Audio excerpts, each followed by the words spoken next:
నమస్తే దోస్తులు. అంతరిక్షంలో జరిగే వింతలు విశేషాలు తోకచుక్కలను గ్రహణాలను చూడనికే మనం అమెరికాలో ఉన్న నాసా దాకా పోవాల్సిన అవసరమే లేదు. మన తెలంగాణ రాష్ట్రం హైదరాబాద్ దగ్గరలో ఉన్న రంగపూర్ గ్రామంలో అయితే రంగపూర్ నక్షత్రశాల అయితే ఉంది. మన ఆసియా ఖండంలోనే రెండవ అతిపెద్ద టెలిస్కోప్ గల నక్షత్రశాల కూడా మన రంగపూర్ నక్షత్రశాలనే.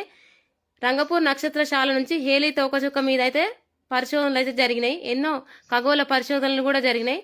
ఇంత గొప్ప చరిత్ర కలిగిన మన నక్షత్రశాల అయితే 1968-69 సంవత్సరంలో ప్రొఫెసర్ డాక్టర్ కేడి అభయంకర్ ఆధ్వర్యంలో 200 అటవీ క్షేత్రంలో అయితే మన రంగపూర్ ఊర్లో అయితే ఏర్పాటు చేసిరు. ఈ టెలిస్కోప్ ని జపాన్ నుంచి అయితే తీసుకొచ్చి అయితే ఏర్పాటు చేసిరు. ఇంత చరిత్ర కలిగిన మన నక్షత్రశాల అయితే సరైన సౌకర్యాలు లేక పట్టించుకునే వాళ్ళు లేక అయితే నిరుపయోగంగా అవుతుంది. రాను రాను కనుమరుగైపోయేటట్టే ఉంది. సీఎం సారు ఒకసారి మా రంగపూర్ నక్షత్రశాలను చూడు సారు, మీరు ఒకసారి వచ్చి చూస్తే ఒక చిన్న సంతకం చేసినా కూడా పూర్తి అభివృద్ధిలోకి వస్తుంది. భవిష్యత్ తరాల వారికి గొప్ప ఖగోళ విజ్ఞానాన్ని అందించిన వారైతారు సారు.